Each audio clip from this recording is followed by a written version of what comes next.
on this episode of GS Prospecting. I know we've been doing a lot of panning, you guys, and you got to know how to pan before you go out here and find some gold. Oh.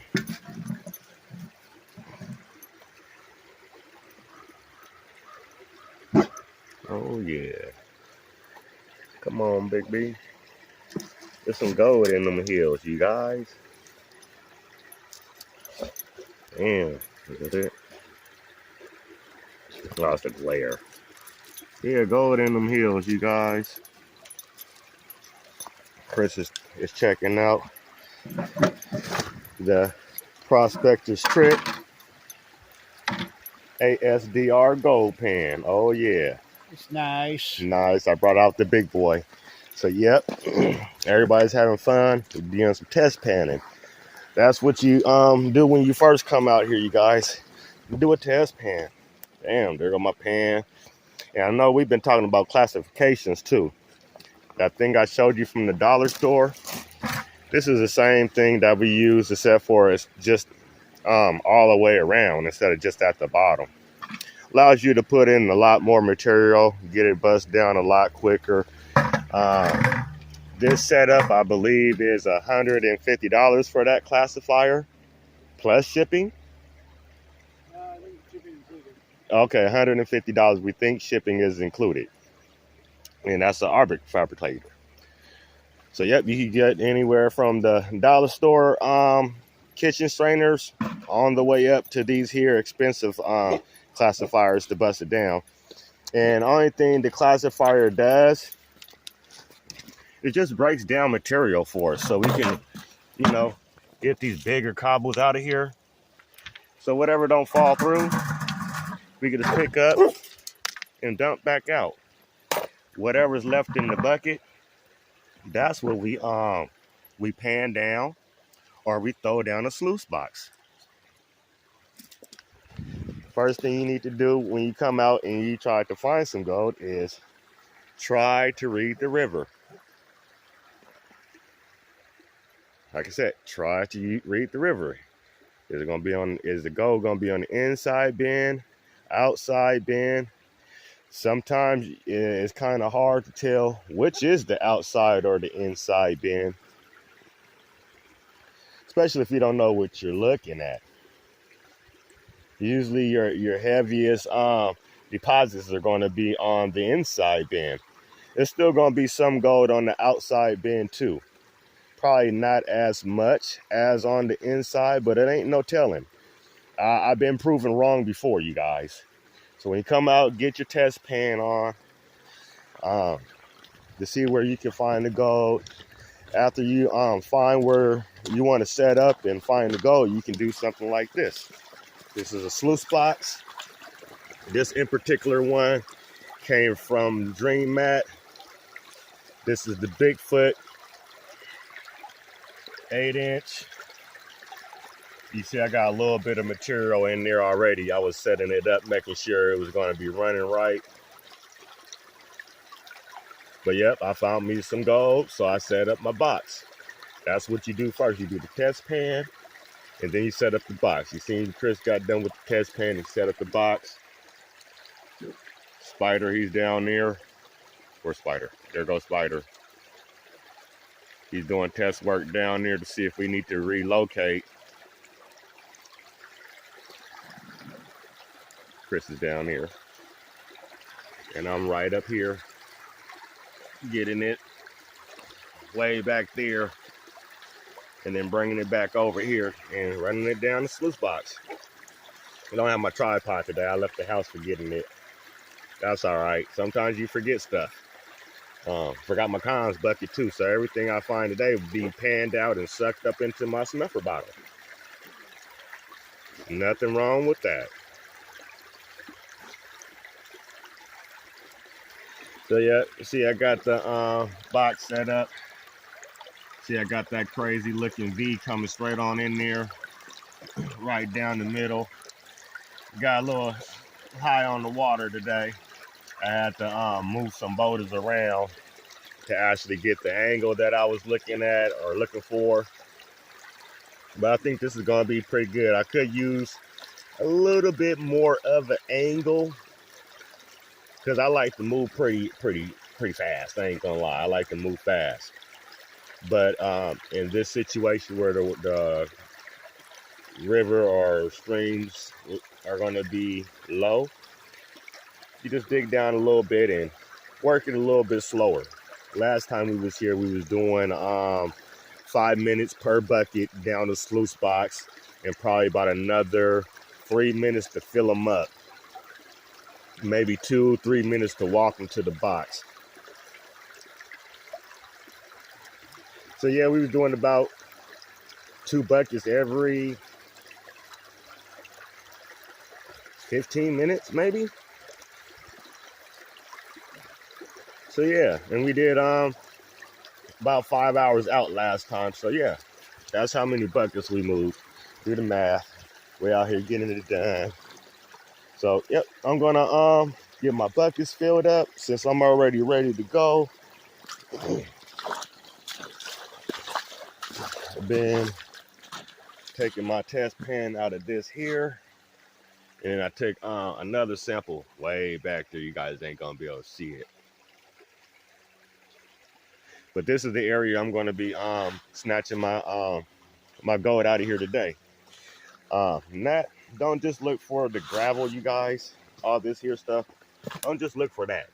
When you come down here, also test pan that stuff. That is called moss. Test pan that moss and see what you guys can find. You never know what's going to be up in there. Usually we test the moss that's sitting on top of the rocks, like this one. It'll act like a natural trap during the flood season and catch some of that gold for you. See how this rock here build up that moss? Actually, it's not even a rock. It's a whole tire. And it got all that material inside this here tire too. So I might be able to dig out that tire and see if there's any gold in that tire. But as you see, it worked just like a trap. Material hit it. Material got stuck. Some of it worked itself around, down up underneath, and then the majority of it just shot right on over here.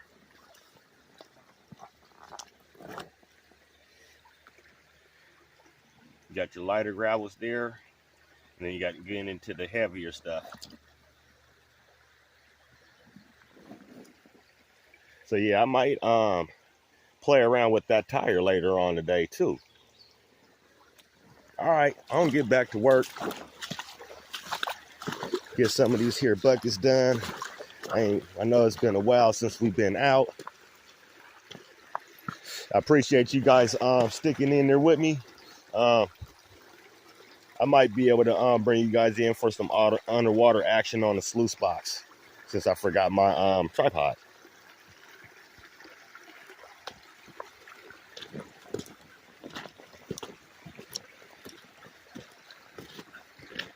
Remember I told you what you do after you get done test panning, right? Put them pans to the side and then do that. Set that box right on up. Oh yeah. Get that brush in there. Getting them air bubbles out of his indicator mat. Some of us got the indicator mats on the boxes. He got the same box that I do. He just got the indicator on his. I have another box that's the same one that has the indicator on it. The one I'm using today, I didn't have a chance to put an indicator on that one. But the indicator helps you out with this here dream mat because a lot of times you can't see the gold in the dream mat. So these here black mats that we use are pretty much either a low V mat or it's going to be a deep V mat. I do prefer a deep V mat. It does hold a little bit more of the black sands and cons up there for you. Yeah. And it also allows you to see the gold. Where can you get those deep V mats at? Where can you get them deep V mats at? You guys can go online and get them deep V mats. They're about 20 bucks. Deep V mats gonna be 20 bucks. Low V mats gonna be 20 bucks. It's your choice on what you want to get. You can even visit probably any one of your local mining stores and get a deep V mat too. You guys cannot go to a local mining store and get you a Bruno though. All right, I know I've been keeping you busy. I know it's been 10 minutes. So I'm gonna get done. I'll bring you guys back at the end of the day to show you what we pulled out. Do you see what I see? AU. Yes, it's nice indeed. Hit that like and subscribe to me, please. No, I'm messing with you guys. Yeah. Got us some little shiny in there, you guys. Looking nice. So, now that you found you some shiny, how many of you guys out there want to keep you shiny? Raise your hands. Raise your hands. I see you got your hands out. Chris got his hands out. I see you guys' hands. Everybody got their hands up in class? Okay. Now make sure you do it the right way. This is how you protect your gold. No questions asked. Some people are going to be ignorant and might try it. So your best bet is to know your weapon and be the fastest at your weapon as possible. I roll kind of differently. I'll show you when I get back to the house. But for right now, go, baby. Oh, yeah. All right. Bring you guys back in. Bring you guys back in. Remember earlier in the video, I was talking about the inside bin, outside bin, where to be maybe the best spot to start. So I've been pulling out some nice gold out of there. And I'm going to show you where Spider's at. He's on the other bin, on the opposite side, up there where Bruno's at. His hole's right there where that orange bucket's at, and he's on the opposite side of the river. So inside bin, outside bin, your best bet is the test pan. He's pulling out just as good as color as I am. So is Chris. Everybody's doing great. And we spread out so we can have a better sense of how much gold might be there, because it might still be some. If he's finding it right there, it is possible that it could be still some right down up in here. All this. It's possible that it could be all up in here as well. See how the river used to come up and it used to run through this way? Left this little gravel right here and cut around the corner and came back. Yeah. That's how it was flowing. It pushed all this up here. So it's a good possibility that this is going to be a good source for some AU as well. And remember, guys, we're not out here getting rich. We're just out here having some fun. Show you the hole again and show you my bigger stones that got classified. See, that's what I'm tossing out of this here classifier. Guess I could get it in one hand for you guys real quick. Get my shovel. Here's my hole. You guys can see I dug down, back down to the water level. See, it ain't in the water. And then you got the little stream starting right there. But all this here dried up for me on the side. So I'm able to dig over here on the side. And I'm up high too. I'm not down low. See how much room I got? Maybe 5 feet from the river's edge, 10 feet from the river edge, whatever. But yeah, went up pretty high to get that first test pan and that first test sample.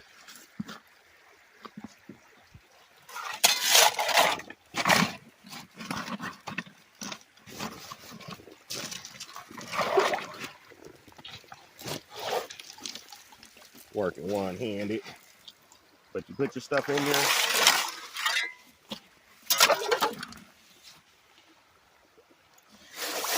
shake.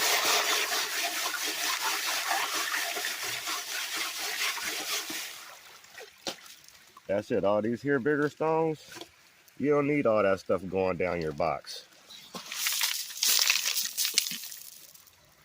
Dump all that stuff out. What you're going to be left with is this type of material.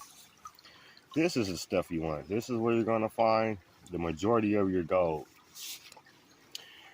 If you got a metal detector, you can always swing your metal detector over some of this stuff, because some of these quartz rocks here might still be containing gold.